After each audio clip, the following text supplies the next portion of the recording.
வணக்கம். மாற்றத்திற்கான ஊடக பணியின் அடையாளமான மக்கள் மேடையில் உங்களை சந்திப்பதில் மகிழ்ச்சி. இன்றைய விவாத பொருள்,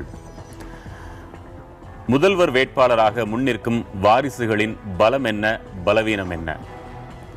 தமிழக அரசியலில் வாரிசுகளுக்கும் பஞ்சமில்லை, ஆசைக்கும் அளவில்லை. அதே சமயம் வாரிசுகள் என்பதற்காக அரசியலில் ஓரளவிற்கு மக்களுக்காக உழைப்பவர்களை நாம் விலக்கிவிடவும் முடியாது. அவர்களில் மூவர் குறித்து மட்டும் இன்று நாம் விவாதிக்கவிருக்கிறோம். விருந்தினர்களை வைத்து அவர்கள் யார் என்பதை நீங்களே அறிந்து கொள்ளுங்கள். பங்கேற்போர் திராவிட முன்னேற்ற கழகத்தைச் சேர்ந்தவர், சட்டத்துறை துணை செயலாளர், வழக்கறிஞர் திரு வைத்தியலிங்கம், தமிழ் மாநில காங்கிரசின் திரு முனவர் பாஷா, பாட்டாளி மக்கள் கட்சியின் செஞ்சி தொகுதி சட்டமன்ற உறுப்பினர் திரு கணேஷ்குமார், இவர்களோடு திருச்சி அரங்கிலிருந்து சந்தோஷ், சரண்யா, மதுரை அரங்கிலிருந்து ராஜா, பழனிவேல் ராஜன், நெல்லை அரங்கிலிருந்து ஜெயசீலன் மற்றும் சாந்தி என மொத்தம் 6 நேயர்கள் வாதிட காத்திருக்கின்றனர். பங்கேற்பாளர்கள் அனைவருக்கும் வணக்கம். முதலில் திரு வைத்தியலிங்கம், உங்கள் கட்சியின் அடுத்த முதலமைச்சர் வேட்பாளர், மற்ற இரு கட்சிகளைச் சேர்ந்த அந்த ஆசையில் இருக்கக்கூடிய வேட்பாளர்கள், இந்த மூவர் குறித்தும் அவருடைய பலவீனம் என்னன்றதை முதல்ல நீங்க சொல்ல முடியுமான்னு பாருங்க. உங்க தலைவரை பத்தி கடைசியில கூட நீங்க சொல்லலாம். இரண்டு பேருமே இப்போ எங்களுடைய தலையாய பணியாக நாங்கள் நினைப்பது, கலைஞர் சமீபத்தில் சொன்னார், நாட்டினுடைய பிணி அகல வேண்டும் என்று சொன்னால் கூட்டணி அமைவது அவசியம். எனவே ஒருமித்து நின்றால்தான் நாட்டினுடைய இப்போ பீடித்திருக்கிற இந்த தீமையை அகற்ற முடியும் என்பதனாலே ஒற்றுமையாக இருந்து இதை அணி சேர்ந்து இதை அகற்ற வேண்டும் என்று ஒரு வேண்டுகோள் விடுத்திருக்கிறார். எனவே அதிமுக என்ற ஒரு தீய சக்தியிடமிருந்து மக்களை விடுவிப்பதற்காக அனைவரையும் ஒன்று சேர்க்க வேண்டும் என்ற முயற்சியில் ஈடுபட்டிருக்கிற எங்களிடம் போய் எதிரணியில் இருக்கிறவர்களை பார்த்து நீங்கள் அவர்களை பற்றி விமர்சனம் செய்யுங்கள் என்று சொல்வதிலே எங்களுக்கு விருப்பமில்லை.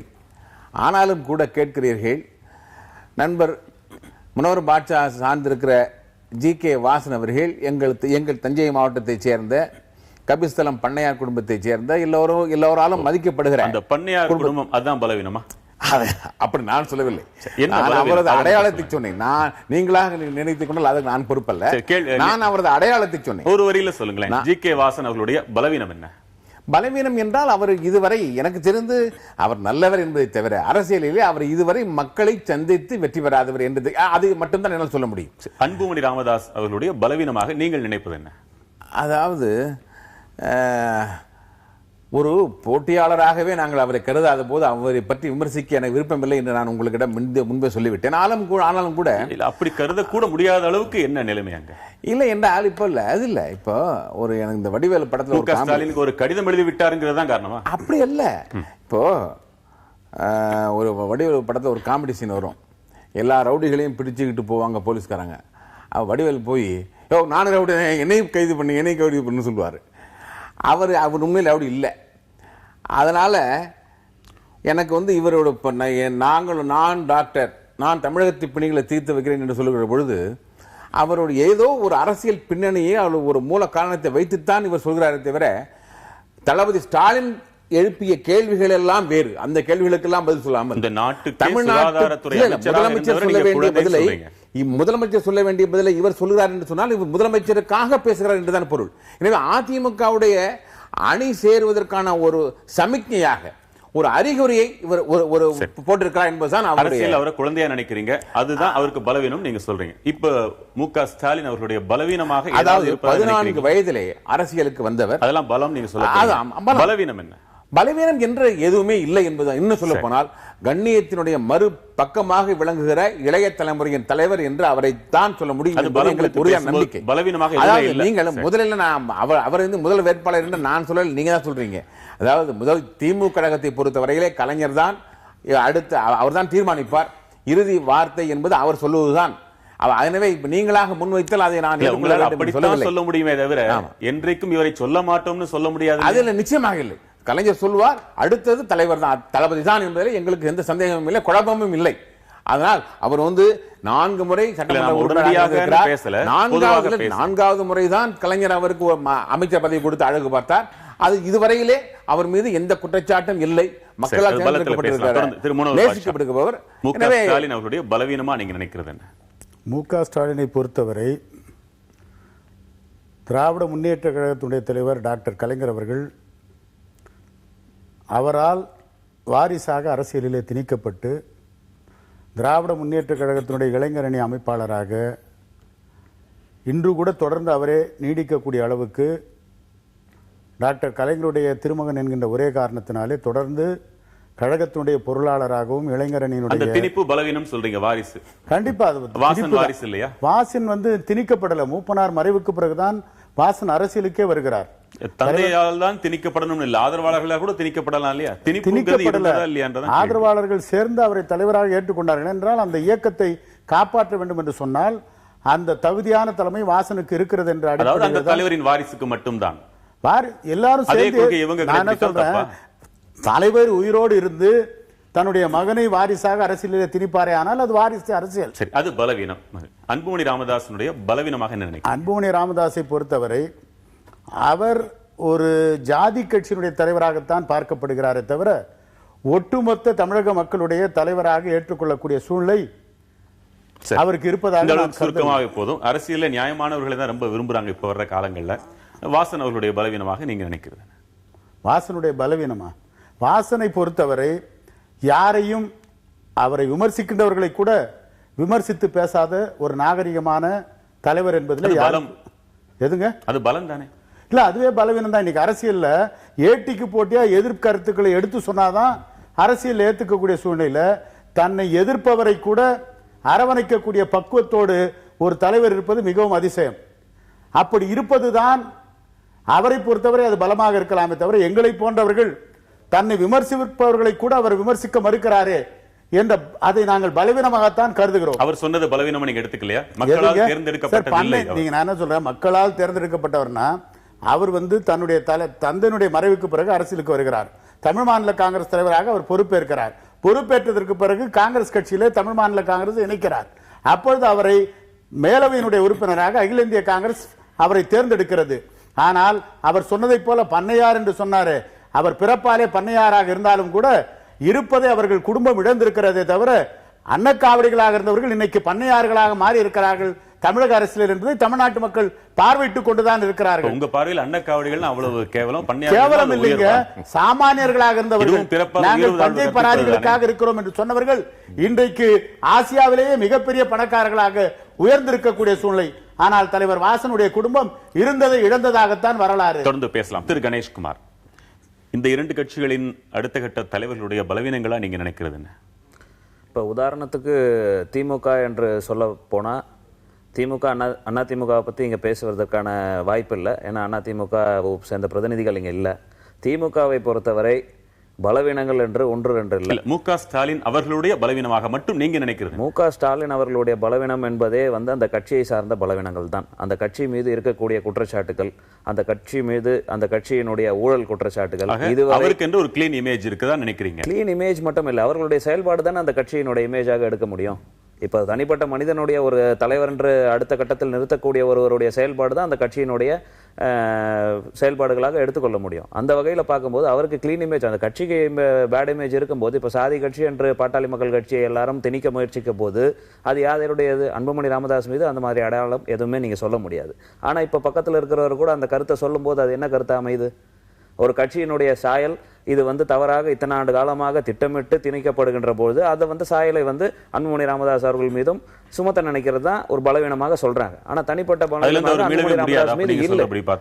அதிலிருந்து அவர் மீளவே முடியாதுன்னு நினைக்கிறீங்க? மீண்டுகிட்டு தானே இருக்கிறார். இப்போ அந்த திட்டங்களை எல்லாம் தான் இப்போ நாங்கள் எதிர்த்து வெளிப்படையாக சொல்லிக் கொண்டு வரோம். இந்தியா முழுக்க ஒரு திட்டத்தை கொண்டு வரும்போது எந்த சாதிக்காகவும் தனிப்பட்ட திட்டத்தை அவர் கொண்டு வரவில்லை.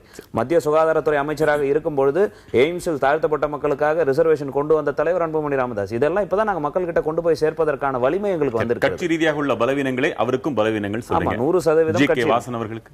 ஜி.கே. வாசன் அவர்களை பொறுத்தவரை இப்பொழுதுதான் தன்னை முன்னிலைப்படுத்திக்கிட்டு அரசியலுக்கு வெளியில வந்திருக்கிறார். ஒரு இயக்கத்தை சார்ந்து தன்னை முதலமைச்சர் வேட்பாளராகவோ தலைவராகவோ அவர் முன்னிறுத்தவில்லை இதுவரை.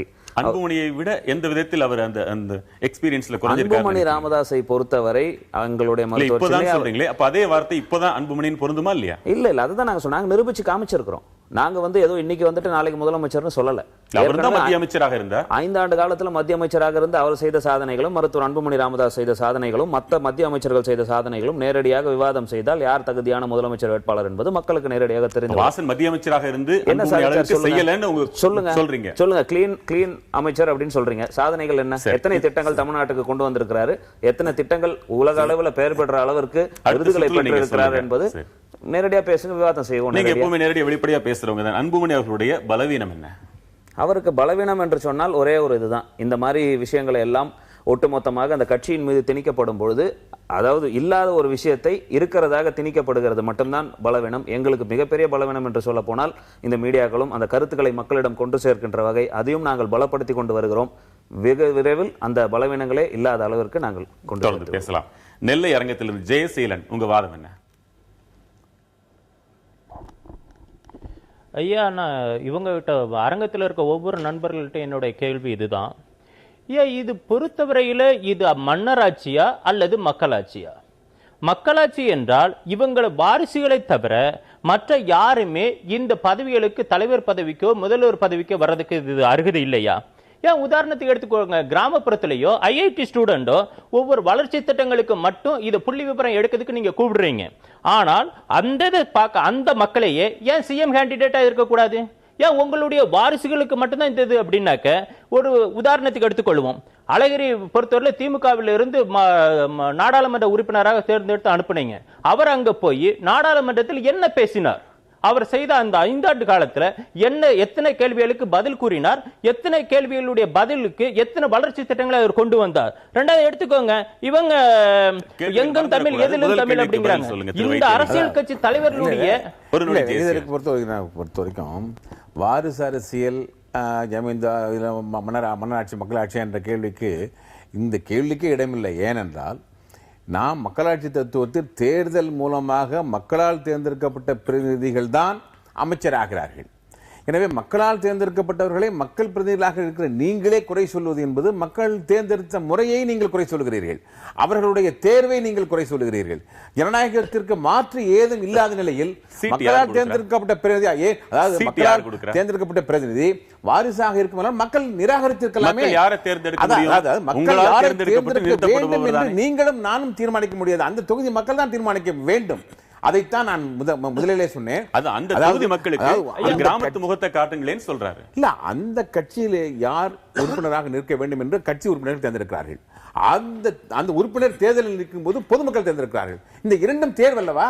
அவற்றுக்கு நாம் மரியாதை கொடுக்காமல் நீங்கள் போட்டியிடுங்களேன், நீங்கள் ஒரு கட்சியை சேருங்கள், செல்வாக்கு பெறுங்கள், நீங்கள் போட்டியிடுங்கள். இந்த பேச்சுக்கு மறுப்பே இருக்காது. ஏன்னா எல்லா கட்சியிலையும் ஜனநாயக ரீதியாகத்தான் எல்லா கணக்குகளும் காட்டப்படும்.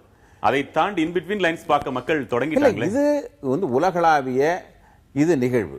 நீங்கள் ஒரு வாரிசாக இருக்கிறவர்கள் அடுத்தது மக்கள் நம்பிக்கையை பெற கூடாது, பொது நலனுக்கு வரக்கூடாது என்று தடை ஏதும் இல்லை. எவருடைய தனி உரிமையையும் வாரிசை காரணம் காட்டி நீங்கள் தடுத்து விட முடியாது. ஒருவேளை வரலாம் என்று நினைக்கக்கூடிய அவரே சொல்றாரு, நம்பிக்கையை பெறும் வகையில் தகுதியானவரா? இல்ல, ஒருவேளை தகுதி நீங்கள் எடை போடுங்கள், வாக்களியுங்கள். மக்கள் மட்டும் சொல்லல, நீங்க கூட்டணிக்கு வந்தாலும் வரலாம் எதிர்பார்க்கக்கூடிய கட்சியிலிருந்தே அதுதானே சொல்றாரு. வாரிசு என்பதுதான் அவருடைய பலவீனம் சொல்றாரு. இல்ல, அப்படி அல்லங்கிற அதுதான் நான் சொல்கிறேன். நாங்கள் மக்கள் மன்றத்தில் நான் சொன்ன 4 முறை தேர்தல் ஜெயிச்சிருக்காரு. அதை நீங்க எடுத்துக்கலையா? அழகிரி தானா மந்திரி ஆகிடல, அவர் மக்கள் மன்றத்தில் எம்பி ஆகி அதுக்கு பிறகுதான் அமைச்சர் ஆகிறாரு. அந்த எம்பி தேர்ந்தெடுக்கப்பட்ட மக்களுக்கு நீங்கள் மரியாதை கொடுக்க மாட்டீங்களா? பதில் என்ன? அவர் நியமிக்கப்பட்டது நினைவில் கொள்ள வேண்டியது, அவர் நியமிக்கப்பட்ட உறுப்பினர் அல்ல. சீட்டுக்கு கொடுக்கிறது யார்? அந்த கட்சி உறுப்பினர்கள் தீர்மானிக்கணும். ரெண்டே பதில் அரசியல் கட்சி நான் சொல்றேன். சொல்லி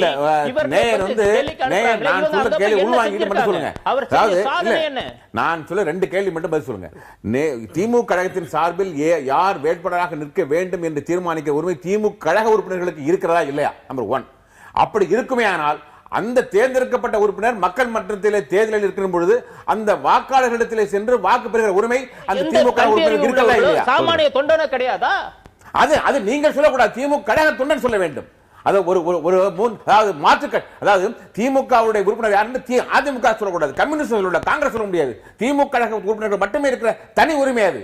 நீங்கள் ஒரு கட்சி ஆரம்பியுங்கள், நீங்கள் உங்கள் கட்சியின் சார்பில் வாக்காளர்களை கொண்டு செலுத்துங்கள், நிறுத்துங்கள். அதுதான் ஜனநாயகத்துடைய மாண்பை தவிர தேர்ந்தெடுக்கப்பட்ட ஒரு உறுப்பினரை ஏன் இவர் மக்கள் வாக்கு பெற்று உறுப்பினராக ஆனார், நீங்க அவரை தேர்ந்தெடுத்திருக்க கூடாது, நீங்க வாரிசு என்கிற காரணத்தினாலே ஏன் மற்றவர்கள் கிடைக்கவில்லையா என்று கேட்கிற உரிமை உங்களுக்கு இல்லை. ஜெயசீலன். ஐயா, நான் திரும்ப கேள்வி இருந்து, இந்த அரசியல் தலைவர்கள் அரசியலுக்கு வருவதற்கு முன்பு இவர்களுடைய சொத்து மதிப்பு என்ன, இப்போது அவர்களுடைய சொத்து மதிப்பு என்ன, அவர்களுடைய வாரிசுகளுடைய சொத்து மதிப்பு என்ன, அவர்கள் செஞ்ச இடையில என்ன வேலை செஞ்சு இல்ல நம்ம வாவு சிதம்பரனார் போல செக்கெழுத்து சம்பாதிச்சாங்களா இல்லன்னா பாரதி போல பாட்டு எழுதி சம்பாதிச்சாங்களா? மேடையிலே பேசுவதற்கு வேண்டுமானால் இது பேச்சாளர்கள் பயன்படும். ஆனால் நீங்கள் கருத்தில் கொள்ள வேண்டிய ஒரு உண்மை, ஒவ்வொரு வேட்பாளரும் தேர்தலில் இருக்கின்ற பொழுது தனது சொத்து கணக்கை தேர்தல் கமிஷன் முன்பு சமர்ப்பிக்கிறார். அது வாக்காளர்களாகிய உங்களுக்கும் கிடைக்கிறது.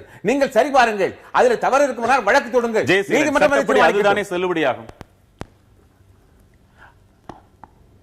ஐயா, சட்டப்படியாக செல்லுபடியாகும். ஆனால் அன்றைய அவர்களுடைய சொத்து மதிப்பு என்ன, இன்றைய சொத்து மதிப்பு என்ன?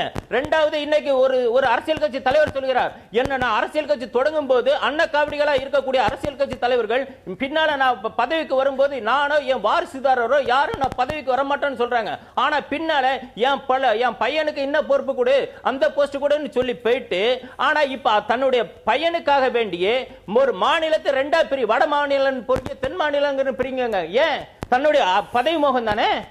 இதனால நாட்டை பிளவுபடுத்துகிற இந்த அரசு ஒரு சாதனைகள் அதிகம்னு சொல்றாங்களே, அதுக்கு என்ன பதில்? ஐயா, இவங்க செஞ்ச சாதனை என்று என்னத்தை சொல்லுகிறார்கள்? இவர்கள் மது ஒழிப்புன்னு சொல்றாங்க. ஏன் இவங்களுடைய கட்சியில உள்ள ஒரு தொண்டனாவது மது ஒழிப்புல இவங்க நடத்துகிற மாநாட்டில் யாராவது தண்ணி அடிக்காம கூட்டம் சேர்க்கிறாங்களா? இல்லாட்டி இவங்க செய்யற ஆர்ப்பாட்டங்களை ஏதாவது தண்ணி கொடுக்காம சேர்க்கிறாங்களா? மதுரையிலிருந்து ராஜா, உங்களுக்கான நேரம்.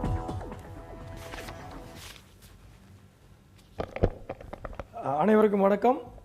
நண்பர் ஜெயசீலன் சொல்லும்போது ஒரு விஷயம் சொல்லிக்கிட்டு இருந்தார் சார். அதாவது எங்களுக்கு நிற்க முடியாதா அப்படின்னு கேட்கும்போது ஐயா வைத்திலிங்கம் அதற்கு பதில் சொல்லும்போது, அதாவது உங்களுக்கு நீங்கள் வேணுமானால் வேட்பாளராக நிற்கலாம் அப்படின்னு சொன்னார். ஆனால் இன்றைக்கு தமிழ்நாட்டு அரசியல் அப்படின்னு பார்த்தா இது ஒரு மிகப்பெரிய வலைப்பின்னலாக இருக்குது. காரணம் என்னென்னா, ஒவ்வொருத்தரும் தன்னோட எம்எல்ஏ சார்ந்து அந்த தொகுதியில் இருக்கிற ஒரு எம்எல்ஏ எனக்கு தெரியும் அப்படின்னா அது எனக்கு பலமாக நான் நினச்சிக்கிறேன். அதே மாதிரி அந்த எம்எல்ஏ தலைமையில் இருக்கிற ஒருத்தர் எனக்கு தெரியும் அப்படின்னு சொன்னால் அவர் அதுக்கு பலமாக நினைக்கிறாரு. அதுபோல ஒரு தலைவர் இருக்காருன்னா அதோட வாரிசு எனக்கு நண்பர் அப்படின்னு சொல்கிறதுல பலமாக நினைக்கிறாங்க. இந்த மாதிரி பலமாக நினைக்கும் போது அந்த கட்சி, அதாவது நண்பர் ஜெயசீலன் கூறியது போல அந்த கட்சி 5 வருடம் ஆட்சியை முடிக்கும் பொழுது அதில் இருக்கும் அனைத்து எம்எல்ஏ எம்பி எல்லாரையும் பார்த்தோம் அப்படின்னா அவங்களோட சொத்து மதிப்பு பல மடங்கு அதிகரிச்சிருது.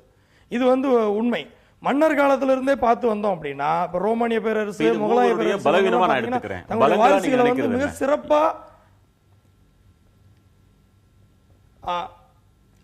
அதாவது பலம் அப்படின்னு சொல்றது பாத்தீங்கன்னா மன்னருக்கு தெரிகிற விஷயம் அவரோட மகனுக்கு தெரியும். அது மாதிரி அது அப்பாவுக்கு தெரிகிற விஷயங்கள், சில விஷயங்கள் மக்களை பத்தி அவங்களுக்கு தெரியும். ஆனால் இந்த வாரிசுகள் மக்களுக்கு சேவை செய்ய வர்றாங்களா? 90% இல்லை, ஏதாவது ஒரு 10% இருக்கலாம். என்ன சார்? நாங்க பொருளாதார ரீதியாக இழந்ததுதான் அதிகம்னு சொன்னாரே ஜி.கே. வாசன். அது ஏதாவது ஒரு இது இருக்கலாம் சார். அது உண்மையா என்னன்றது நம்ம என்கொயரி பண்ணாதான் தெரியும். ஆனா உண்மையான விஷயம் என்னன்னு கேட்டீங்கன்னா, வாரிசுகள் வருவது என்னவென்றால், இன்னைக்கு ஒரு அரசராக இருந்தாலும் ஆட்சி பொறுப்பை யாரோ ஒருத்தர் கொடுக்கறதுக்கு பதிலாக தன்னோட மகன்கிட்ட தான் கொடுப்பாங்க. அப்படி இல்லை அப்படின்னா ஒரு மகனை தத்தெடுப்பாங்க. அப்படி இல்லை அப்படின்னா தன்னோட ரிலேட்டிவ்ஸ் ஒருத்தருக்கு தான் போகுமான சூழ்நிலை தான் அந்த காலத்துல இன்னைக்கு வரைக்கும் இருக்கு. யாரோ ஒருத்தர் கொடுக்கறதுக்கு வாரிசு கிட்ட தான் கொடுக்கணும் அப்படின்ற நிலைமை இன்னைக்கு. அவங்க பதவி ஆசை தான் காரணம். ஒரு விஷயத்தை தெளிவுபடுத்திக்கலாம். உங்க கருத்துப்படி இந்த 3 பேருமே அரசியலுக்கு சம்பாதிச்சது அதிகம்னு சொல்றீங்களா? பெரும்பாலும் அந்த 90% அதுதான் உண்மையாக இருக்கணும் அப்படின்னு நான் நம்புறேன். 100% நம்புறேன். இப்போ முதல்ல ஒரு நண்பர் ஜெயசீலன் அவர் கேட்ட ஒரு சில கேள்விகளுக்கு நான் பதில் சொல்ல விரும்புறேன். இப்போ இதுல இன்னொரு கருத்தையும் நான் சொல்ல விரும்புறேன். ஒரு உதாரணத்தில் ஆரம்பத்தில் கேட்டீங்க திமுக ஸ்டாலின் அவர்களுக்கு என்ன பலவீனம் என்று. இப்போது அந்த இருக்கக்கூடிய மக்கள் அரங்கத்தில் இருக்கக்கூடியவர்கள் பேசுகின்ற அந்த ஒரு எண்ணம் இருக்கு பாத்தீங்களா, அதுதான் பலவீனம் ஒன்று. இன்னொன்னு பாத்தீங்கன்னா, நான் சொல்லி முடிச்சேன். அடுத்தது நான் ஆரம்பத்திலே சொன்ன மாதிரி எங்களுடைய கருத்துக்களை நாங்கள் தெளிவாக மக்களிடம் சென்று சேர்ப்பதற்கான போதிய ஒத்துழைப்பு இல்லாத காரணத்தினால்தான் நண்பர் ஜெயசீலன் அவர் சொன்ன வாதங்கள் எல்லாமே. உதாரணத்துக்கு சொல்லணும்னு சொன்னா, பாட்டாளி மக்கள் கட்சி ஆரம்பிச்ச போது எங்களுடைய முதலமைச்சர் வேட்பாளராக மருத்துவர் அன்புமணி ராமதாஸை நாங்கள் நிறுத்தவில்லை. நாங்கள் எத்தனையோ அதிகார பதவிகளில் இருந்திருக்கிறோம். எங்களுக்கு கிடைத்த முதல் அமைச்சர் பதவியை தலித் ஏழுமலை என்ற ஒரு சாதாரண பாமரனுக்கு தான் நாங்கள் கொடுத்தோம். அதற்கு பிறகு எங்களுடைய எம்எல்ஏ சீட்டுக்கு எல்லாரும் கொடுத்தது பார்த்தீங்கன்னா, அவர் ஆரம்பத்தில் கேட்ட மாதிரி ஏழை எளிய விவசாய குடும்பத்திலிருந்து யார் யாரெல்லாம் வந்தாங்களோ அவங்களுக்கு தான் நாங்கள் எம்எல்ஏ சீட்ஸ் கொடுத்தோம். தொடர்ந்து எங்களுடைய கட்சி ஒரு கட்டத்தில் இக்கட்டான சூழ்நிலையில் நிற்கும் பொழுதுதான் எங்களை போன்ற கட்சியை சேர்ந்தவர்கள் திணிக்கப்பட்டு மருத்துவர் அன்புமணி ராமதாஸை கொண்டு வந்து இங்க நிறுத்த வேண்டும் என்ற சூழ்நிலையில் நாங்கள் நிறுத்தினோம். இன்னொரு விஷயம் நான் இன்னொரு விஷயம் நான் கேட்டுறேன், தலைவர்களின் பிள்ளைகளை சிரமப்படுத்தி அரசியலுக்குள்ள நுழைச்சிருக்கீங்க. இல்ல அதுதான் நான் கேட்க விரும்புறது என்னன்னா, இப்போ ஒரு நடிகருடைய மகன் நடிகராகலாம், அப்ப யாரும் கேள்வி கேட்க மாட்டீங்க. தகுதி இருந்தாலும் ஒரு அரசியல்வாதி ஒரு தலைவருடைய மகன் அரசியலுக்கு வரக்கூடாது என்று சொல்வது ஏற்றுக்கொள்ள முடியாது. வந்து அவர் என்ன பண்ணாரு அப்படின்ற கேள்வி வைத்தார். இவர் என்ன சாதனை பண்ணிட்டாரு நான் சொல்லிடுறேன் என்ன சாதனை பண்ணாருன்னு கேட்டாரு.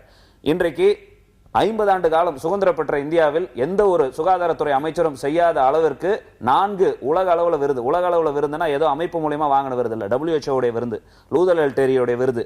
அது மட்டும் இல்லாமல் யுனைடெட் நேஷன்ஸ் ஐநா சபையின் பொதுச் செயலாளர் இதுவரை எந்த நாட்டினுடைய அமைச்சரின் அலுவலகத்தில் வந்து பாராட்டியதாக வரலாறு. இதெல்லாம் சொல்லிட்டு ஒரு நொடியில் 1000 இவங்க அடுக்குவாங்களே. இல்ல அதுதான் சொல்றேன், இது சாதனைகள் யாரும் அடுக்குவதற்கான வாய்ப்பு கிடையாது. முடியாதா என்ன? இல்ல வாய்ப்பு கிடையாது. 100% நான் அந்த விவாதம் தனியா வச்சுதான் விவாதம் செய்யறதுக்கு வரேன். 108 ஆம்புலன்ஸ் திட்டம் இன்னைக்கு எல்லாராலையும் போற்றப்படுது இல்லையா?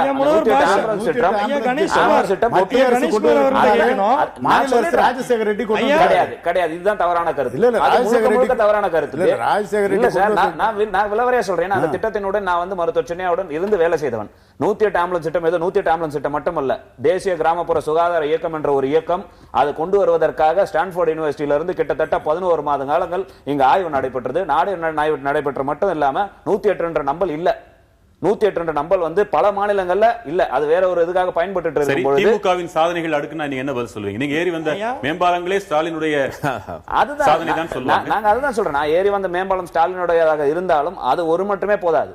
அதனால இந்த மக்கள் வந்து பயனடைந்து விட்டார்களா, முழு பயனடைந்து விட்டார்களா, போக்குவரத்து நெரிசல் தீர்ந்து விட்டதா? போக்குவரத்து நெரிசலே மட்டும் சொல்லல, நான் பல சாதனைகள் சொல்லலாம். இந்த அளவுக்கு சாதனைகள் நாங்கள் செய்திருக்கிறோம்ல, இந்த சாதனைகளை அங்கீகாரம் பண்ணுவதற்கு ஏன் தயங்குகிறீர்கள் என்று தான் நாங்க கேட்கிறோம். இந்த சாதனையா இல்லையா? 108 ஆம்புலன்ஸ் திட்டம் கொண்டு வந்தது சாதனையா இல்லையா? புகையிலை ஒழித்தது சாதனையா இல்லையா? அப்ப இன்னொரு விஷயம், இன்னும் ஒரே ஒரு விஷயம் நான் கேட்டுறேன் அவங்க கிட்ட. மது ஒழிப்பை பத்தி பேசினாங்க. தொடர்ந்து மது ஒழிப்பை பத்தி நாங்க வந்து எந்த விதத்திலும் பிடி கொடுக்காமல் ஆட்சியில் கூட்டணியில் இருந்தாலும் அதை தொடர்ந்து வலியுறுத்தி வருகின்ற சூழ்நிலையில் இன்னைக்கு தமிழ்நாட்டினுடைய மொத்த மதுவினால் வருமானம் எவ்வளவு? 27,000 கோடி, 30,000 கோடி இலக்கு வைத்திருக்கிறார்கள். அப்படி என்று சொன்னால் பாட்டாளி மக்கள் கட்சியில் இருக்கிறவங்க மட்டும் குடிக்கிறான்றது அர்த்தம் கிடையாது. ரைட்டா? இது வந்து தொடர்ந்து மற்றவங்களுடைய விமர்சனங்களை மட்டும் எடுத்துக்கிட்டு 30,000 கோடி மதுவினால் வருமானம் வருதுன்னா எல்லா தரப்பு மக்கள், அதிமுக இருக்கிறவங்க குடிக்கிறான், திமுக இருக்கிறவங்க குடிக்கிறான், உங்க வீட்டுல இருக்கிறவங்க கூட யாரா ஒருத்தர் குடிப்பாங்க. உங்க வீட்டுல இருக்கிற ஒரு பையன், நான் தவறா சொல்லல உங்ககிட்ட, நீங்க அதாவது ஒரு வன்மத்தோட பேசுறத விட புரிஞ்சுக்கிட்டு பேசுங்க. ஒரு வீட்டுல இருக்கிறவங்க தான் வீட்டுல இருக்க ஒருத்தரை வந்து குடிக்காதன்னு சொன்னா அடுத்த நிமிஷம் வீட்டுல இருக்கிற சண்டை வரக்கூடிய வாய்ப்பு. எங்களுடைய கொள்கையிலேயே மது பழக்கத்தை வந்து ஒழிக்க வேண்டும் என்ற உறுதிமொழி எடுக்க வச்சிருக்கிறோம். இது மட்டும் இல்லாமல் நாங்க கேட்பது ஒட்டுமொத்த தமிழ்நாட்டுல மதுக்கடையை மூடிவிட்டால் மது குடிக்கிற பழக்கம் குறையுமா குறையாதா? இதை ஏத்துக்கிறீங்களா ஏத்துக்க மாட்டீங்களா? மது ஒழிப்பு உங்களுடைய ஆதரிக்கிறீங்களா எதிர்க்கிறீங்களா? இன்னொரு விஷயம் சேர்த்துக்கிறேன். ஆண்டுதோறும் நிழல் நிதிநிலை அறிக்கையை பாமக வெளியிட்டு வருது. ஒரு அரசு எப்படி இருக்க வேண்டும் என்கிறத ஒரு தொடர்ந்து ஒரு கண்காணிப்பு தன்மையோட இவங்க பார்த்துட்டு இருக்கிற இதெல்லாம் உங்களுடைய பலமா நீங்க நினைக்க தோன்றலையா? இல்ல சார், அதாவது பாமகவை பொறுத்த மட்டிலும் அந்த மது விலக்கு அதை தவிர எடுத்து பார்த்தால் அந்த கட்சியில் ஒன்றுமில்லை என்றுதான் நான் கூறுவேன். அன்புமணி ராமதாஸ் அவர்களை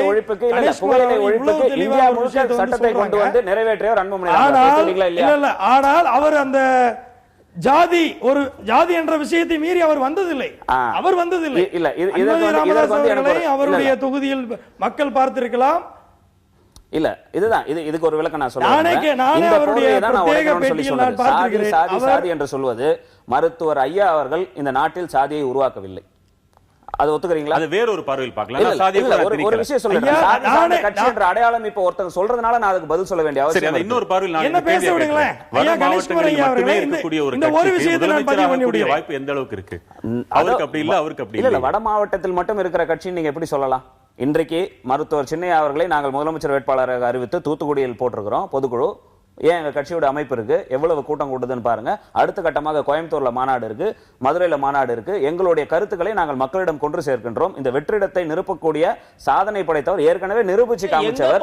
நீங்க தானே காசு கொடுத்தானே ஆளை கூட்டிட்டு வந்துட்டு இருக்கீங்க. திருநெல்வேலியில காசு கொடுத்தா நீங்க வந்துறீங்கன்னா சொல்லுங்க, உங்களை கூட்டிட்டு வரோம். கூட்டிட்டு வர்றீங்க. காசு கொடுத்தா நீங்க வந்துறீங்கன்னா சொல்லுங்க, உங்ககிட்ட கொடுத்து உங்களை கூட்டிட்டு வரோம். அவர் சொன்னதுக்காக கேட்கிறேன். இது வந்து எப்படி பேசுறது என்பது வந்து ஒரு நாகரிகமா இருக்காது. இது அவர் நிரூபிச்சாரா, கிட்ட வந்து பார்த்தாரா?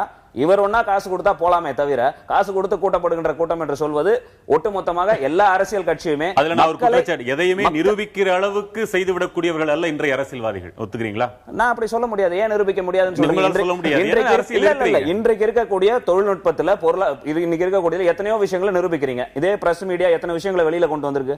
அவங்க நினைச்சா கொண்டு வர முடியாதா? தேர்தலில் ஓட்டுக்கு பணம் கொடுக்கறத கூட மைக்ரோ கேமரா வச்சு வெளியில கொண்டு வரக்கூடிய சூழ்நிலையில நிரூபிக்க முடியாது என்ற திருவிழால அளவுக்கு அதிகமாக குடித்தவர்கள் எண்ணிக்கை வெளிக்கொண்டு வந்ததும் மீடியா. நீங்க சொல்றது சரிதான் சந்தோஷ்.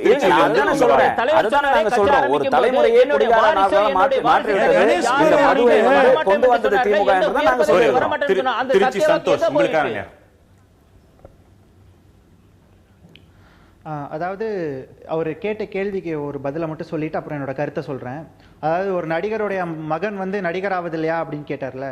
ஒரு நடிகருக்கோ அவரோட மகனுக்கோ மேம்பாலம் கட்டணுங்கிற ஒரு பொறுப்பு இல்லை மக்களுடைய பிரச்சனையை தீர்க்கணுங்கிற ஒரு அவசியம் இல்லை. அதனால அதை வந்து இவர் அரசியலோட ஒப்பிடுறது வந்து ஏற்றுக்க முடியல.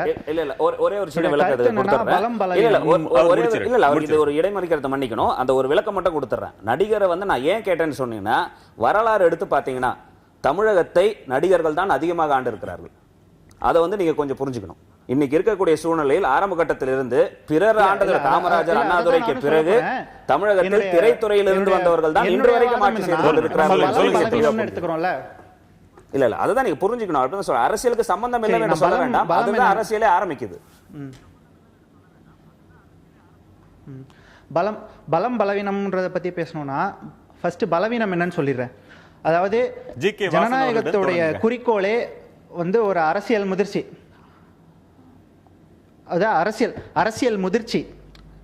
அதாவது இந்த அரசியல் முதிர்ச்சியை தான் இப்போ வந்து எல்லா கட்சியிலையுமே அசிங்கப்படுத்திட்டு இருக்காங்கன்னு நினைக்கிறேன். அரசியல் முதிர்ச்சி இல்லைன்னு சொல்றீங்களா? பலம் என்னன்னு எடுத்துக்கிட்டோம்னா, ஆமா அரசியல் முதிர்ச்சி வந்து இல்லை. அதாவது ஒரு கட்சியில் உள்ள ஒரு சீனியர் மெம்பரை வந்து அடுத்த தலைவராகவோ அடுத்த முதல்வர் வேட்பாளராகவோ அறிவிக்கிறதுக்கு முதல்வர் வேட்பாளர் அது வந்து அவங்களுடைய கழக கண்மணிகள்லாம் சேர்த்து பார்த்துப்பாங்க. ஆனால் ஒரு தலைவராக ஏற்றுக்கிறது கூட இப்போ எந்த கட்சியும் முன்வரதில்லை. ஆனால் இவங்களோட பலம் என்னன்னு பார்த்துக்கலாம்னா, ஒரு பின்பம் வந்து உருவாகுது. அதாவது ஒரு தாத்தா மாதிரியோ உள்ள ஒரு அப்பா மாதிரியோ இவரும் இருப்பாருங்கிற ஒரு பின்பம் வந்து இவர் மேலே உருவாகுது. ஆனால் அந்த பின்பமே கூட ஒரு வகையில் பலவீனமாயிரும். அது எப்படி பலவீனமாகும்னா, இவருக்குன்னு ஏதாவது ஒரு தனி ஒரு அடையாளம் இருக்கலாம், இல்லை ஒரு தனித்திறமை இருந்திருக்கலாம். ஆனால் இந்த அடையாளத்தையும் இதையும் அவர் வந்து வெளிக்காட்டுறதுக்கான வாய்ப்பு வந்து கிடைக்காம போயிடுது. அதாவது அந்த தாத்தாவுடைய அப்பாவுடைய பின்பம் இவர் மேல இருக்கிறதுனால இவருக்கு அந்த வாய்ப்பு கிடைக்காம போயிருது. சரி, இது திரு முனவர் பாஷா ஏறத்தாழ ஒரு 14-15 ஆண்டு கால அரசியல் அனுபவம் மட்டுமே உள்ள ஒருவர். அவர்களை ஸ்டாலினை ஒப்பிடும் பொழுது அரசியல் அனுபவத்தில் ரொம்பவும் குறைவு. நீங்களே ஒத்துப்பீங்க. இது ஒரு மிகப்பெரிய பலவீனம் இல்லையா உங்களுக்கு? அதாவதுங்க, நீங்க சமீபத்தில் டெல்லியில் தேர்தல் நடந்தது. ஆம் ஆத்மின்ற ஒரு கட்சி ஆரம்பிச்சு அரவிந்த் கெஜ்ரிவால் பாரதிய ஜனதா காங்கிரஸ் இரண்டு பெரிய கட்சிகளையும் எதிர்த்து போட்டியிட்டு கட்சி ஆரம்பித்து ஒரு வருடத்திற்குள்ளேயே ஆட்சியை பிடிக்கக்கூடிய அளவுக்கு அவருக்கு அந்த வாய்ப்பு இருந்தது. மக்கள் வந்து மாற்றத்தை விரும்புகின்ற பொழுது 15 ஆண்டுகளாக இவர் அரசியலில் இருக்கிறார். அந்த அனுபவம் ஒரு பெரிய விஷயம் இல்லைன்னு சொல்றீங்க? இல்ல, இவருக்கு அந்த அனுபவம் 15 ஆண்டுகளாக அரசியலில் இருந்து 2 முறை மத்திய அமைச்சராக, 5 ஆண்டு காலம் புள்ளிவிவரத்துறை அமைச்சராகவும் ஒரு 5 ஆண்டு காலம் துறைமுகத்துறையினுடைய அமைச்சராகவும் பொறுப்பு வகித்து பல்வேறு சாதனைகளை நிகழ்த்தி காட்டியிருக்கிறார். தூத்துக்குடி துறைமுகத்தை விரிவாக்கம் செய்திருக்கிறார். அதை போலவே எண்ணூர் துறைமுகத்தை காமராஜ் துறைமுகம் என்ற பெயர் சூட்டி இன்றைக்கு கார்களை எல்லாம் ஏற்றுமதி செய்யக்கூடிய அளவுக்கு நஷ்டத்தில் ஈடுபட்டு கொண்டிருந்த அந்த எண்ணூர் துறைமுகத்தை இன்றைக்கு லாபகரமாக பொருள் ஈட்டக்கூடிய துறைமுகமாக மாற்றி இருக்கிறார். கணேஷ்குமார் அவருக்கு தெரியாம செஞ்சிருக்காரு. இல்ல, அவருக்கு தெரியல, அதுக்கு அவருடைய தவறு. அவருக்கு வந்து மருத்துவர் ஐயாவினுடைய சாதனைகள் தெரிஞ்சிருக்கு. இல்ல நான் வந்து தப்பா சொல்லல, இதெல்லாம் நானும் ஒத்துக்கிறேன், இல்லன்னு சொல்ல செஞ்சிருக்காரு. நான் சொல்ல வந்த விஷயம் என்னவென்றால், புதிதாக ஒரு திட்டம் கொண்டு வந்து விரிவாக்கம் செய்வதென்றால் அந்த துறைமுகத்தை நாங்கள் கொண்டு வந்தோம். ஏன்னா அமைச்சராக இருக்கும்பொழுது புதிதாக இந்த நாட்டுக்கு என்ன கொண்டு வந்தோம்ன்றதுதான் உண்மை. அப்படி இருக்கும்போது அந்த தேசிய சுகாதார இயக்கம் நாங்க கொண்டு வந்த போது அது புது திட்டம் கொண்டு வந்து மக்களுடைய திட்டம். மத்திய அரசாங்கத்துடைய திட்டம். மத்திய அரசு வந்து அந்த திட்டத்தை கொண்டு வருது. சுகாதார அமைச்சராக அவர் செயல்படுத்துறார். மாறுபட்ட கருத்து இல்ல. ஆனா துறைமுகங்களை பொறுத்தவரை துறைமுகத்தினுடைய வருவாயை அதிகரித்து துறைமுகத்தினுடைய வருமானத்திற்கான திட்டங்களை வகுத்து சிறப்பான துறைமுக அமைச்சர் என்று பாராட்டக்கூடிய அளவுக்கு ஜி.கே. வாசன் மத்திய அரசுல இருந்தாங்க. இப்போ மத்திய அரசுல இருந்தாங்க. இப்போ மாநில முதலமைச்சராக அவரை தூக்கி கொண்டாடுறீங்க. நீங்க 2016 முதல்வர் வேட்பாளர் சொல்றீங்க.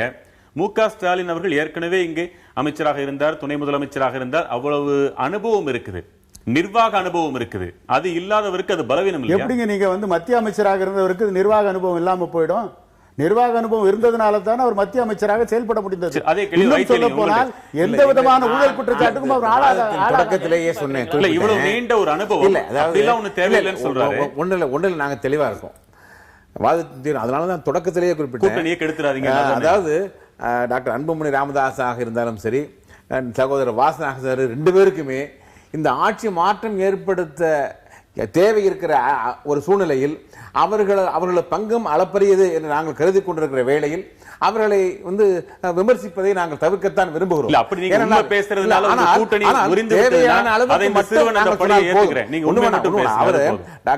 அவர்கள் வந்து ஒரு காலத்தில் தமிழ் குடிதாங்கி என்று திருமாவளவன் கொடுத்த பட்டத்தை ஏற்றுக்கொண்டார்கள், பின்னால் தூக்கி எறிந்தார்கள்.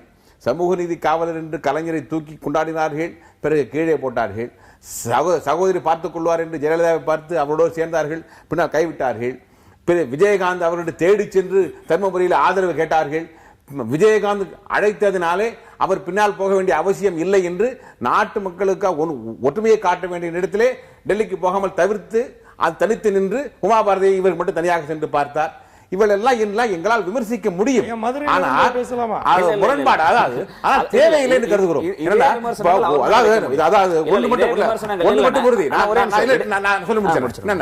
நாங்கள் மிக பெரிதாக ஆதங்கத்துடன் நினைப்பது தமிழகத்தை பொறுத்தவரையிலே ஒரு தத்துவார்த்த அடிப்படையில் நின்று கொண்டிருக்கிற ஒரு மிகப்பெரிய சக்தி எங்களுக்கு தலைவர்கள் இரண்டாம் பட்சம் தான்.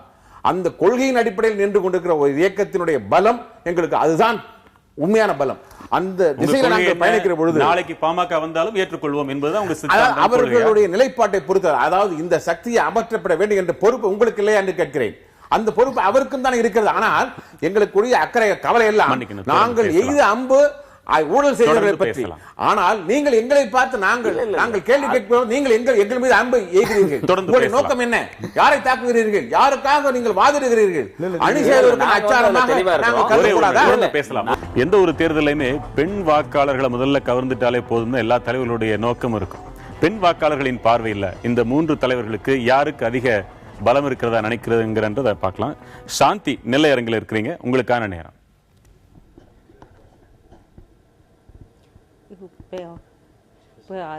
வேட்பாளர்னு பொறுத்த மட்டுக்கு திமுகவை கொஞ்சம் ஏத்துக்கலாம், வேற வழி இல்லைங்கிற பட்சத்துல தான். ஏன்னா இன்னும் அவங்கள்ட்டையும் கேட்க வேண்டிய கேள்விகள்லாம் நிறைய இருக்கு. அதுக்கு பதில் தெரிஞ்சா நாங்க வந்து சப்போர்ட் பண்ண ரெடியா இருக்கோம். அவ்வளவுதான். திமுக மட்டும் ஏத்துக்க காரணம் என்ன? என்ன கொஞ்சம் ஃபெமிலியர், அவர் ஸ்டாலினை பத்தி நாங்க கொஞ்சம் தெரிஞ்சிருக்கோம், அவரோட நடத்தைகள்லாம் கொஞ்சம் தெரியுது. அதனாலதான் அந்த அளவுக்கு மத்தவங்க வந்து ரீச் ஆகல, அந்த அளவுக்கு மனசை கவரல. அதுதான் சொல்லணும். அவரோட ஒவ்வொரு நடவடிக்கைகளும் எங்களுக்கு புரியுற மாதிரி இருக்குது, அவ்வளவுதான். பெண்களுக்கு புரியுறது வந்து ரொம்ப கஷ்டம், குறைச்சல். அவங்களுக்கு சந்தர்ப்பங்கள் வந்து ரொம்ப கம்மி. வாசன் பற்றி என்ன? அப்ப வந்து அவரை வந்து கொஞ்சம் வந்து எங்களால படிச்சுக்கவோ புரிய முடியுது. வாசன் பற்றி என்ன கருத்து இருக்கு? என்ன சார் வாசன் பற்றி பெண்கள் மத்தியில் என்ன கருத்து இருக்கு? வாசன் பற்றி எந்த ஐடியாவுமே இல்ல சார். அன்புமணி ராமதாஸ் எந்த விதத்துல குறைஞ்சாரு? ஒரு ஐடியாவும் இல்ல சார். அவரோட அன்புமணி ராமதாஸ் வந்து அவர் செயல்பாடுகள் வந்து எங்களுக்கு ஏற்படுதா இல்ல சார். அப்படி என்ன செஞ்சாரு? அவர் வந்து மதுவிலக்கு ஓகே, மத்தபடி வந்து என்ன வந்து அவரு அடிப்பட்ட மக்களுக்கு வந்து என்ன செஞ்சாருங்கிறது எங்களுக்கு தெரியல. ஆக உங்களுக்கு தெரியலங்கிறது தான் பிரச்சனையா? தெரியப்படுத்தணும், அதான் பலவீனம். ரீச் ஆகல சார். சரி, வேற என்ன கருத்து வச்சிருக்கீங்க? தெரியப்படுத்தணும் சார், எங்களுக்கும் புரியணும் சார். எங்களுக்கு வந்து வாரிசு அரசியலுக்கு வந்து என்ன தகுதியில நீங்க வந்து வாரிசுகளை மட்டும் ஏத்துக்கிறீங்க? அது விளக்கமா சொன்னாங்க. மத்தவங்க வந்து அறிவாளிகள் இல்லையா? அவங்களுக்கு அந்த திறமை இல்லையா? அவங்களை நிறுத்தினாங்கன்னு சொன்னாங்களே. எனக்கு அது பத்தல. ஏன் எப்படி வற்புறுத்துவாங்க? தொண்டர்களுக்கும் ஒரு தகுதி இருக்குல்ல, அவங்களும் நாலேஜ் இருக்காங்க தானே. இந்த கேள்விக்கு அவங்கள ஏன் நீங்க வளர்த்தி பாமக வந்து அதாவது வாரிசு அரசியல் வந்து கட்டாயப்படுத்தி யாரும் வாரிசை கொண்டு வருவதில்லை ஒன்று. ரெண்டாவது, ஒரு வாரிசு அரசியலுக்கு வந்து விட்டால் கூட மக்கள் ஏற்றுக்கொண்டால்தான் அவர் தலைவராக முடியும். மூன்றாவது, ஏன் ஒரு சாதாரண தொண்டரை அரசியலிலே தலைவராக ஏற்றுக்கொள்ளவோ அல்லது கொண்டு வரவோ மாட்டீர்கள் என்று கேட்கிறார்கள். நாம் யாரும் கொண்டு வர மாட்டோம் என்று சொல்லவில்லை. மக்கள் இப்பொழுது எந்த அடிப்படையிலே ஸ்டாலினை என்னால் புரிந்து கொள்ள முடிகிறது, வாசனை பற்றி எனக்கு தெரியவில்லை என்று சாந்தி அம்மையார் அவர்கள் சொல்லுகிறார்கள். ஆக அவருடைய ஈடுபாடு என்பது எந்த திசையை நோக்கி இருக்கிறது என்பதை நம்மாலே புரிந்து கொள்ள முடிகிறது. ஆக அதனால்தான் அவருக்கு ஸ்டாலினை பற்றி தெரிந்திருக்கின்ற அளவுக்கு வாசனுடைய நேர்மைத்தனத்தை 52 வயது இளைஞராக இருக்கின்ற எந்தவித ஊழல் குற்றச்சாட்டுக்கும் ஆளாகாத புதிய 45 லட்சம் இளைஞர்களை இயக்கத்தின் உறுப்பினர்களாக உருவாக்கி இருக்கின்ற வாசனுடைய தலைமை பண்பு அவருக்கு தெரியாமல் இருக்கிறது. திமுக காரங்க சொல்றீங்களா? இல்ல அந்த அளவுக்கு அவரை மட்டும் தெரிந்திருக்கிறார் என்று சொன்னால். சாந்தி, நீங்க திமுகவை சேர்ந்தவங்களா? இல்லங்க, நாங்க திமுக இல்லங்க. எங்களுக்கு வந்து இவங்களை பத்தி ஒண்ணும் தெரியல. வரணும், அவங்க தலைவர்களை பத்தி எல்லாருக்கும் தெரிய வரணும். இல்ல பத்திரிகைகள் படிக்க வேண்டும், தொலைக்காட்சியில் எல்லோருடைய அறிக்கைகளும் வருகிறது, பேட்டிகள் வருகிறது. இல்ல இது வந்து இயல்பு, அவங்க சொல்றது வந்து இயல்பான விஷயம். அதுதான் நான் ஆரம்பத்திலே ஒத்துக்கிட்டேன். நான் ஆரம்பத்திலே ஒத்துக்கிட்டது வந்து மகளிர் சில விஷயம் இதனுடைய முழு பொறுப்பை ஏற்க வேண்டியது ஊடகங்கள். இதனுடைய முழு பொறுப்பை ஏற்க வேண்டியது ஊடகங்கள். மகளிர் சுய உதவி குழுக்களை பிரபலப்படுத்தி அது 4.25 லட்சம் குழுக்களை உருவாக்கி அதற்காக ஒரு பெரும் பகுதியை செலவிட்டவர் ஸ்டாலின். அதுல வந்து சரண்யா, உங்க கருத்தையும் கேட்க விரும்புறேன். திருச்சி சரண்யா. சார், முதல்ல நான் கணேஷ்குமார் சார் கிட்ட ஒரு கேள்வி கேட்க விரும்புகிறேன். ராமதாஸ் ஐயா வந்து அரசியலுக்கு வந்தபோது என்னுடைய வாரிசுகள் யாருமே பதவிக்காக இருக்க மாட்டாங்கன்னு சொன்னாங்க. அதாவது எம்எல்ஏவோ எம்பிக்காகவோ வரமாட்டாங்கன்னு சொன்னாங்க. ஆனால் இப்போ அவருடைய பையனே அமைச்சராகவும் நிப்பாட்டி வேட்பாளராகவும் இருக்கிறதுக்கு எப்படி அவங்க மாத்தி மாத்தி எப்படிங்க சார் பேசுறாங்க? மக்கள் மறந்துடுவாங்கன்னு நினைச்சிட்டாங்களா? இல்ல, அதை நான் பல முறை இதை பதில் சொல்லியிருக்கேன். இப்போ உங்களுக்கு பதில் சொல்றேன். பாட்டாளி மக்கள் கட்சி ஆரம்பிச்ச பொழுது மருத்துவர் ஐயா சொன்னதுல இருந்து இன்னி வரைக்கும் மருத்துவர் ஐயா அவர்கள் கட்சியில எந்த பதவியிலும் இன்னைக்கும் இல்லை. கட்சியினுடைய தலைவர் வந்து ஜி.கே. மணி இருக்கிறார். பொதுச் செயலாளர் ஒரு தாழ்த்தப்பட்ட சமுதாயத்திற்கு தான் இன்னைக்கும் நாங்கள் வழங்கிட்டு இருக்கிறோம். பொருளாளர் சிறுபான்மை சமுதாயத்தில் தான் வந்து வழங்கிட்டு இருக்கிறோம். எங்களுக்கு கிடைத்த முதல் சொல்லிடுறேன், எங்களுக்கு அதை நான் உங்ககிட்ட வரேன். அப்புறம் இதுல வந்து பாத்தீங்கன்னா எங்களுக்கு கிடைத்த முதல் பதவி இதே சுகாதாரத்துறையில அப்ப கேபினெட் கிடையாது, கேபினெட் அந்தஸ்துடைய அமைச்சர் கிடைத்த போது தலித் ஏழுமலைக்கு கொடுத்தோம். அதற்கு பின்னாடி பொன்னுசாமி, என்.டி. சண்முகம் போன்ற மற்றவர்களை தான் நாங்க முன்னிலைப்படுத்திட்டு வந்தோம். ஒரு காலகட்டத்தில் இக்கட்டான சூழ்நிலையில் நாங்கள் மாட்டி சொல்லணும்னு சொன்னா எங்களை பொறுத்தவரை மருத்துவர் ஐயா அவர்கள் கண்டிப்பாக இருப்பார்கள்.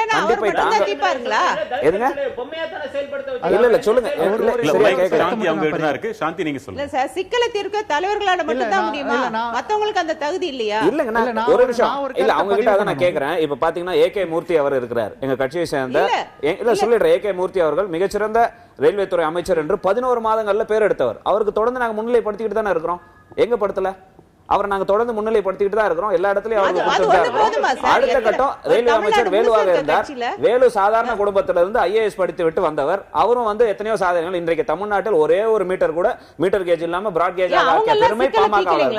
அவங்களை முன்னிலைப்படுத்திட்டு தான் இருக்கிறோம் நாங்க. இதை விட ஒரு இந்திய தேசத்திற்கு ஒரு மிகப்பெரிய அளவுல ஒரு திட்டத்தை கொண்டு வந்து தகுதியா இருக்கப்ப வாரிசு மட்டும்தான் தலைவர் வேட்பாளர் தலைமை வேட்பாளரா வரணுமா? இல்ல, அப்படி இல்ல. பொதுக்குழு கூடி நாங்க முடிவு எடுத்து உங்க முன்னால் வைத்திருக்கோம். உங்ககிட்ட தான் விடுறோம். நாங்க வந்து இதுதான் இவர் முதல்வர் நாங்க சொல்லல. இவருக்கு இந்த தகுதிகள் இருக்கிறது, நீங்கள் தேர்வு செய்து கொடுங்கள் உங்ககிட்ட வைக்கிறோம். ஏன்னா இதுவரை எங்களை ஒரு பார்வை வந்து மாறி. பழனிவேல் ராஜன் பேசுறேன். ஐயா, காக்கைக்கு தன் குஞ்சு பொன் குஞ்சு என்பார்கள். வந்திருக்கக்கூடிய அனைத்து விருந்தினர்களும் எந்த சூழ்நிலையும் தன்னுடைய கட்சியோ கட்சி தலைவர்களையோ விட்டுக் கொடுக்க விரும்பவில்லை. வாழ்த்துக்கள், நன்றிகள். அதே நேரத்தில் இந்த பலமா பலவீனமா என்றதை நான் வேறொரு கோணத்தில் பார்க்கிறேன். பலம் என்பது கட்சிக்கு, பலவீனம் என்பது மக்களுக்கு. இது எந்த அளவுக்கு பலமாக மக்களுக்கு மாறப்போகிறது? இது முதல் கேள்வி. இரண்டாவது கேள்வி, மக்களாட்சி மன்னராட்சி என்றார்கள். மக்களால் தான் தேர்ந்தெடுக்கப்படுகிறார்கள், அதில் மாற்றமே இல்லை. ஆனால் மக்களால் தேர்ந்தெடுக்கப்பட்டவர்கள் மன்னராக மாறுவதனால்தான் பிரச்சனை. இது எப்பொழுது தெரிய வருகிறது? தேர்தல் வரும்பொழுது மட்டும்தான் மக்களுக்கு தெரிய வருகிறது. எதிர்கட்சிகளும் அப்பொழுதுதான் இவர்கள் மன்னர்களாக இருக்கிறார்கள் என்று சொல்கிறார்கள் தவிர பதவியேற்று சிறிது காலகட்டங்களில் சொல்வதில்லை. கூட்டணி கட்சிகளும் சொல்வதில்லை. எப்பொழுது சொல்கிறார்கள்? கூட்டணிக்குள் பிரச்சனை வரும்போது அல்லது வேறு ஒரு தேர்தல் வரும்பொழுதுதான் கூட்டணி கட்சிகள் இவர்கள் இப்படி பண்ணிவிட்டார்கள். ஆனால் முக்கியமான அமைச்சர் பொறுப்புகளை வகிச்சிருக்காங்க மாநில தேசிய அளவில். இவர்களில் யார் பலம் பெற்றால் மக்களுக்கு பலம்? சரி, அமைச்சர் பொறுப்பு வைத்தால் மட்டும் ஒருவர் முதல் வேட்பாளராக வர வேண்டும் என்ற கட்டாயம் இல்லை. என்னுடைய அடிப்படை கேள்வி, மனிதர்களை மந்திரிகளாக்கினோம், ஆனால் மந்திரிகளை மனிதராக்க முடியவில்லை. இது ஒரு கவிஞனுடைய கவிதை. ஏன் இந்த ஒரு கருத்து மக்கள் மத்தியில் வருகிறது? ஒரு கவிஞன் என்பவன் ஒரு மக்களுடைய ரெப்ரசன்டேட்டிவ். அப்படிங்கிறப்போ ஏன் சொத்து கணக்கை பத்தி பேசுனாங்க? எலெக்ஷன் வரும்போது வீடு வீடா ஓட்டு கேட்கறீங்கல்ல, அதே மாதிரி எலெக்ஷன் முடிஞ்சதுக்கு பிறகு ஏன் அந்த ஓட்டு கணக்கை வீடு வீடா கொடுக்க தயாராக இருக்கிறார்களா? ஓட்டு சீட்டு கேட்க வருகிறார்கள், வீடு வீடாக நோட்டீஸ் கொடுக்கிறார்கள். அதே போல் சொத்து கணக்கையும் ஜெராக்ஸ் போட்டு கொடுக்க முடியுமா மக்களுக்கு? கொடுக்கலாம். அதுக்கு எடுத்துக்கோங்க. ஒரே ஒரு நொடி.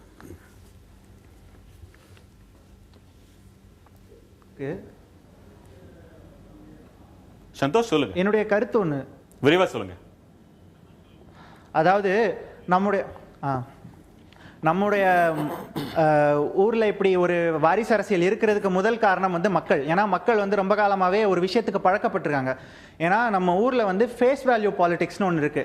அதாவது எந்த ஒரு கட்சியுமே திடீர்னு எந்திரிச்சு திடீர்னு இந்த திரைப்படத்தில் காட்டுற மாதிரி திடீர்னு எந்திரிச்சு டக்குன்னு ஆட்சிக்கு வரதில்லை. அதாவது ஒரு சுதந்திர போராட்டத்தோட ஃபேஸ் வேல்யூவோ இல்ல பகுத்தறிவு பிரச்சாரங்களுடைய ஃபேஸ் வேல்யூவோ இல்ல சினிமால இருக்கிற ஃபேஸ் வேல்யூவோ இல்ல தங்களுடைய ஜாதி மதம் இது போன்ற ஒரு ஃபேஸ் வேல்யூ, ஏதோ ஒரு ஃபேஸ் வேல்யூங்கிற ஒரு விஷயத்தை வச்சுட்டு அந்த ஃபேஸ் வேல்யூ யாருக்கு அதிகமா இருக்குன்னு நீங்க நினைக்கிறீங்க? இல்ல நான் என்ன சொல்றேன், நான் ஃபேஸ் வேல்யூன்னு இதை எதை சொல்றேன்னா, இந்த வாரிசு அரசியலும் ஃபேஸ் வேல்யூவோட ஒரு அங்கம் தான். அதாவது இவரை மாதிரி இவர் பண்ணிட மாட்டாரா, அவர் அப்பா இப்படி நல்லவரா இருந்தாரே இவர் பண்ணிட மாட்டாரா, அப்பா கெட்டவரா இருந்தாரே இவரும் இப்படி இருந்துருவாரோ அப்படிங்கிற ஒரு இதுதான். அதனால பலம் பலவீனம்னு நம்ம இதுல பிரிச்சு பார்க்கவே முடியாது. சரி, நிறைவா ஆளுக்கு சில நோய்கள். நிச்சயமாக பொதுமக்களுக்கு இருக்கிற ஆதங்கத்தை எங்களால் புரிந்து கொள்ள முடிகிறது. நீங்கள் உங்கள் கடமையை ஒரு தத்துவார்த்த ரீதியிலே அரசியலை செலுத்துகிறவர்கள், அந்த தத்துவத்திற்கு உயிர் கொடுக்கக்கூடியவர்கள், மக்களுக்கு நன்மை இவர்கள் கையிலே பாதுகாப்பாக இருக்கும் என்ற அந்த உணர்வு உங்களுக்கு இருக்குமேனால் அரசியலில் உங்களுடைய பங்களிப்பை நீங்கள் அதிகமாக செலுத்தி நல்லவர்களை நல்ல கட்சி ஆட்சிக்கு வர வேண்டும் என்ற உணர்வோடு நீங்கள் உழைத்தால் அது நாட்டு மக்களுக்கு நல்லது நடக்கும். அதோட இவங்களும் உங்க கூட்டணிக்கு வரணும். அதாவது நான் அதனால தான் சொன்னேன், கட்சியை சேர்ந்தவர்கள் முதலமைச்சராக அமைந்தால் நாட்டு மக்கள் இந்த தீமையிலிருந்து விடுபட முடியும் என்கின்ற ஒரு கடப்பாடு இருக்கிறது என்று கலைஞர் தெளிவாக சொல்லியிருக்கிறார். எனவேதான் நண்பர் வாசனை அவர்களையோ டாக்டர் அன்புமணி ராமதாஸ் அவர்களையோ நான் பகிரங்கமாக வேறு குற்றச்சாட்டுகள் நிறைய இருந்தாலும் கூட அவைகளெல்லாம் நாங்கள் சொல்வதிலிருந்து தவிர்க்க விரும்புகிறோம். நீங்க எல்லாம் ஒரே கூட்டணியில் இருக்கிறீங்கன்னு வச்சுக்கலாமே. முதலமைச்சர் அவர்களுக்கு இருக்கிறதா என்பதை அவர்கள் தான் சொல்ல வேண்டும். முதலமைச்சர் ஒருத்தர் தான் இருக்க முடியும். யாரும் நிச்சயமாக அது மக்கள் தேர்ந்தெடுப்பார்கள். மக்கள் யாருக்கு அதிக வாக்குகள் கொடுத்து தேர்ந்தெடுக்கிறாரோ அவர்களுக்கு வாய்ப்பு கொடுக்க வேண்டிய கடமை அவர்களுக்கும் இருக்கிறது, எல்லோருக்கும் இருக்கிறது. எங்களை பொறுத்தவரை 3 மாவட்டங்களில் இருந்து பேசியவர்கள் யாரும் தலைவர் வாசனை பற்றி குறை சொல்லக்கூடிய அளவுக்கு எந்த கருத்தையும் தெளிவிக்கவில்லை என்பதிலிருந்து வாசன் மீது எல்லோருக்கும் ஒரு நல்ல அபிப்பிராயம் அதிகம் பரவவில்லை என்பதை உணர்றீங்களா? இல்ல எல்லோரிடமும் நல்ல அபிப்பிராயம் பரவவில்லை என்பதல்ல, அவர் மீது குறை சொல்லக்கூடிய அளவுக்கு எல்லாரையும் அரவணைச்சு செல்லக்கூடிய அளவுக்கு இருக்கிற காரணத்தால் தான் இன்றைக்கு புதிய இளைஞர்கள் எல்லாம் தமிழ் மாநில காங்கிரஸிலே. இது ஒரு நல்ல கேள்வி. இல்ல முனவர் பாஷா சொல்றாரு, திருநெல்வேலியில் இருக்கிற ஜெயசீலன் கேட்கிறேன், வாசன் அவர்களை பற்றி பெரும்பாலும் யாரும் பெரிய குற்றச்சாட்டு எதுவும் சொல்லல அப்படின்னு ஒரு வாதத்தை முன்வைக்கிறார். ஏன் நீங்க யாரும் அவரை பத்தி அதிகமா பேசலன்னு நினைக்கிறீங்க? ஜெயசீலன் ஐயா, அவர் நல்லவரா இருக்கிறது பத்தி ரொம்ப சந்தோஷம். ஆனா அவர் வல்லவரா செயல்படுறவரா இருக்கணும். இவர் ஒவ்வொரு துறைமுகங்களை விரிவாக்கம் பண்ணாருன்னு சொல்றாங்க, ஆனா எத்தனை கொண்டு வந்தாங்க? சொல்லுங்க ராஜா.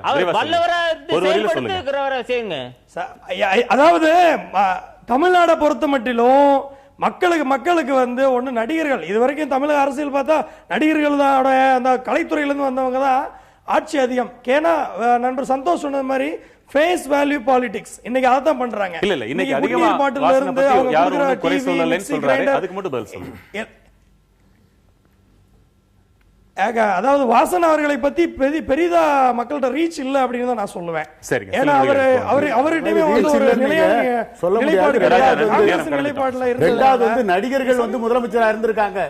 ஆனா 67 வரைக்கும் இருந்த பெருந்தலைவர் காமராஜருடைய சாதனையை எந்த நடிகரும் தமிழ்நாட்டில் நிகழ்த்தி காட்டல.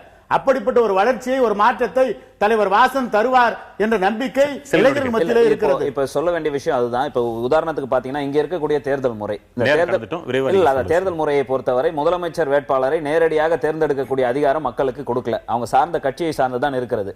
அப்படி இருக்கும் பொழுது எங்களை பொறுத்தவரை எங்களுடைய கருத்துக்களை புரிந்து கொள்ளக்கூடிய ஒரு ஆற்றலை நீங்கள் பெற வேண்டும் என்பதுதான் எங்களுடைய விஷயம். உதாரணத்துக்கு சொல்லணும், இப்ப எழுதியிருக்க கடிதம் கூட நாங்கள் அதிமுகவுக்கு ஆதரவாக எழுதவில்லை. திமுகவும் சரியில்லை, அதிமுகவும் சரியில்லை, மாற்றாக நாங்க புதிய திட்டத்தை கொடுக்கிறோம், நீங்க ஏன் மாறி மாறி கூட்டணி வச்சீங்கன்ற கேள்வி வரும். அந்த கேள்வி வரும்பொழுது இந்த கேள்வி நாங்கள் வந்து 96க்கு பிறகு மாற்ற தேர்தல் அரசியலில் தவறான பாதையில் சென்று விட்டோம், இதற்காக பகிரங்கமாக மன்னிப்பு கேட்கிறோம் என்று மருத்துவர் ஐயா அவர்கள் எந்த அரசியல் கட்சியும் ஒரு தலைவருக்கு நாகரிகத்தை நாங்கள் செய்வோம். உங்கள் அத்தியாயம் கண்டிப்பா இருக்குமே. இல்ல அதுதான் சொல்றேன் நான், அதை சொல்ல வரதான். இப்ப அதற்கு மாறிதான் இந்த திட்டங்களுக்கு எல்லாம் மாற்று திட்டங்களை நாங்க தரோம், இதை மக்கள் முன்னாடி வைக்கிறோம். இதை புரிந்து கொண்டு இது மாற்றத்திற்கான அரசியலா இல்லையா என்பதை உங்கள் பங்களிப்பு முக்கிய தலைப்பில் மீண்டும் சந்திக்கலாம். வணக்கம்.